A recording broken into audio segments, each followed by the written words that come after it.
Twisha Sharma case में बहुत बड़ा अपडेट है। सीबीआई ने गिरबाला से नहीं की पूछताछ। नमस्कार, बहुत स्वागत है आपका न्यूज 18 का डिजिटल प्लेटफॉर्म आप देख रहे हैं। मैं हूं आपके साथ ऋतु सिंह।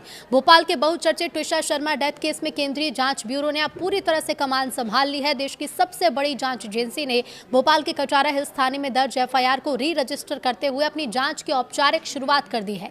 जांच अधिकारी के रूप में तैनात डिप्टी पुलिस अधीक्षक निशु कुशवाहा के नेतृत्व में सीबीआई की टीम आज सीधे आरोपी समर्थ सिंह के घर पहुंची। घटना से जुड़े तमाम पहलुओं को यहां खंगाला जा रहा है। तो एक्ट्रेस मॉडल ट्विशा शर्मा की डेथ मिस्ट्री केस में आज मंगलवार को भोपाल जिला अदालत में कॉल डिटेल रिकॉर्ड यानी कि सीडीआर और सीसीटीवी फुटेज सुरक्षित रखने को लेकर सुनवाई। इस बीच केस को सीबीआई ने टेक ओवर कर लिया है। केंद्रीय अन्वेषण ब्यूरो यानी कि सीबीआई ने ट्विशा के पति समर्थ सिंह और सास गिरिबाला सिंह के खिलाफ दहेज, मृत्यु और प्रताड़ना से जुड़ी धाराओं में एफआईआर दर्ज की।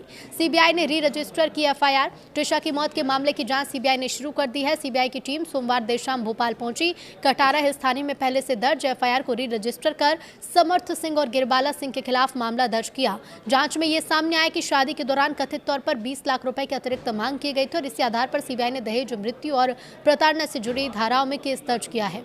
सोमवार शाम करीब 7:30 बजे एसआईटी की टीम बाग मुगलिया एक्सटेंशन स्थित समर्थ सिंह के घर पहुंची।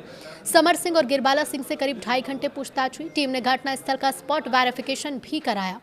तो वहीं सीबीआई अब इस बात की भी जांच कर रही है कि ट्विशा की मौत के बाद पुलिस को सूचना देने में आखिर देरी क्यों हुई। 12 मई की रात करीब 10:20 पर ट्विशा ने कथित तौर पर जान दी थी, जबकि एम्स भोपाल से 13 मई की सुबह करीब 5 बजे मर्ग कायम कराया गया। परिजनों का आरोप है कि इस दौरान साक्ष्यों से छेड़छाड़ की आशंका है। उन्होंने कहा कि समर्थ सिंह अस्पताल से लौटकर घर गया। इसी दौरान हो सकता है कि क्राइम सीन प्रभावित किया गया हो। सीबीआई ने एफआईआर में भी सूचना देने में देरी और घटनास्थल से जुड़े तथ्यों की जांच को उल्लेख किया। सीबीआई के एफआईआर के मुताबिक 33 वर्षीय ट्विशा शर्मा ने 12 मई 2026 की रात भोपाल के बाग मुगलिया स्थित घर में कथित तौर पर जान दी। पति समर्थ सिंह उसे इलाज के लिए भोपाल एम्स लेकर पहुंचा, जहां डॉक्टर्स ने मृत घोषित किया। पोस्टमार्टम की शॉर्ट रिपोर्ट में मौत का कारण एंटेमॉर्टम हैंगिंग बताया गया है। रिपोर्ट में शरीर पर ब्लंट फोर्स से लगी कुछ सामान्य चोट का जिक्र है। एफएसएल टीम ने मौके से साक्ष्य जुटाकर जब्ती की कार्रवाई की। एफआईआर में ट्विशा को प्रताड़ित करने का जिक्र भी किया गया है। सीबीआई के एफआईआर में लिखा है कि ट्विशा की शादी 9 दिसंबर 2025 को नोएडा में हिंदू रीति रिवाज से हुई। परिजनों का आरोप है कि शादी में क्षमता से ज्यादा दहेज दिया गया। बाद में अतिरिक्त पैसों की मांग को लेकर प्रताड़ित किया जाता था। परिवार के बयान में यह भी कहा गया कि ट्विशा गर्भवती थी, लेकिन पति और सास उस पर बच्चे को लेकर शक जताते थे और गर्भपात का दबाव बना रहे थे। सीबीआई ने डिजिटली और दस्तावेजी साक्ष्य जुटाए हैं। एफआईआर में यह भी उल्लेख है कि 22 अप्रैल को दोनों परिवार के बीच विवाद सुलझाने के लिए बातचीत भी हुई थी। घटना वाले दिन 12 मई को ट्विशा ने कई बार अपने मायके पक्ष से फोन पर बात की। परिजनों के मुताबिक रात करीब 9:41 पर व्हाट्सएप कॉल के दौरान पीछे से समर्थ सिंह के चिल्लाने की आवाज सुनाई दी, जिसके बाद कॉल कट गया। आरोप है कि बाद में कई कॉल किए लेकिन जवाब नहीं मिला और रात करीब 10:35 पर गिरबाला सिंह ने फोन उठाकर कहा शी इज नो मोर और कॉल काट दिया। जांच के दौरान पुलिस ने व्हाट्सएप चैट, शादी के कार्ड और फोटो समेत कई डिजिटल और दस्तावेजी साक्ष्य भी जब्त किए हैं। प्रारंभिक जांच में दहेज को लेकर मानसिक और शारीरिक प्रताड़ना के आरोप सामने आने की बात है। ट्विशा के परिवार की ओर से अधिवक्ता अंकुर पांडे ने अदालत में आवेदन देकर ट्विशा और संबंधित लोगों के सीडीआर सुरक्षित रखने की मांग की है। गिरिबाला सिंह की ओर से भी सीसीटीवी फुटेज सुरक्षित रखने के लिए अलग आवेदन दायर किया गया। दोनों आवेदन पर मंगलवार को सुनवाई होगी। सोमवार को इस मामले में सुनवाई तय थी, लेकिन भोपाल पुलिस अदालत में अपनी रिपोर्ट पेश नहीं कर सकी। मामले में सीडीआर और सीसीटीवी को बेहद अहम माना जा रहा है।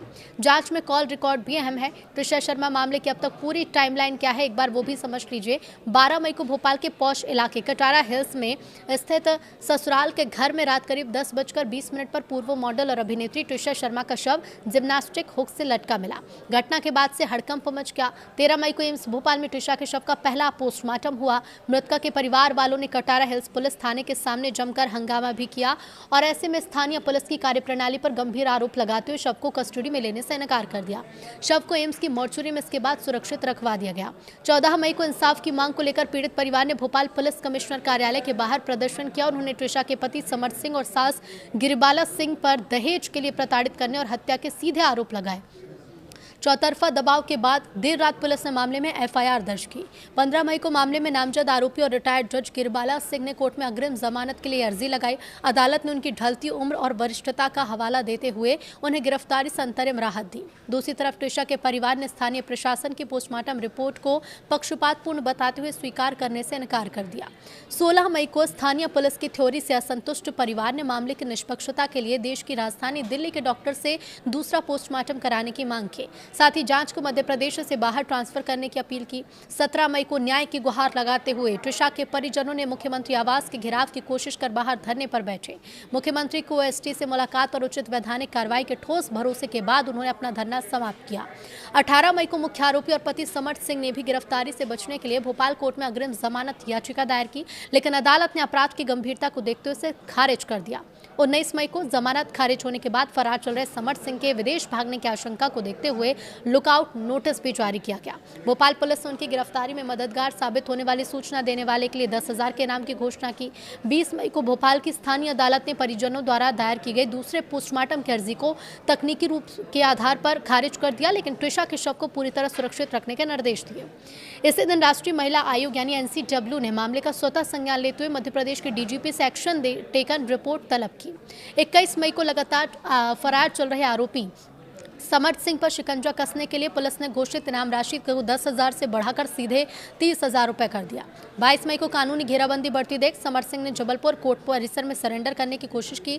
मुस्तैद पुलिस ने उन्हें तुरंत हिरासत में लिया और इसी दिन मध्य प्रदेश हाईकोर्ट ने ऐतिहासिक फैसला सुनाते हुए दूसरे पोस्टमार्टम की अनुमति दी।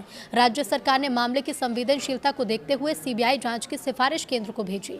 मामला देश की सबसे बड़ी अदालत तक भी पहुंचा। 23 मई को सुप्रीम कोर्ट के चीफ जस्टिस ऑफ इंडिया की अगुवाई वाली बेंच ने मामले की गंभीरता को देखते हुए तत्काल सुनवाई का फैसला लिया।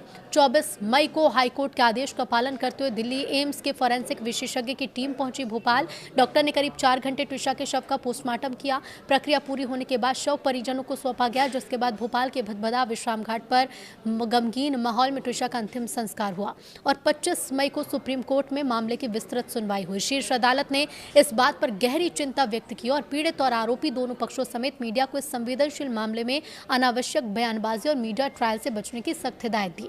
कोर्ट ने कहा कि एक युवा जान गई है और सच सामने आना जरूरी है, इसलिए इसकी जांच एक स्वतंत्र केंद्रीय एजेंसी से होनी चाहिए। कोर्ट के रुख को देखते हुए सीबीआई ने शाम तक केस को औपचारिक रूप से अपने हाथों में ले लिया और दिल्ली से रवाना हुई टीम देर रात भोपाल पहुंची।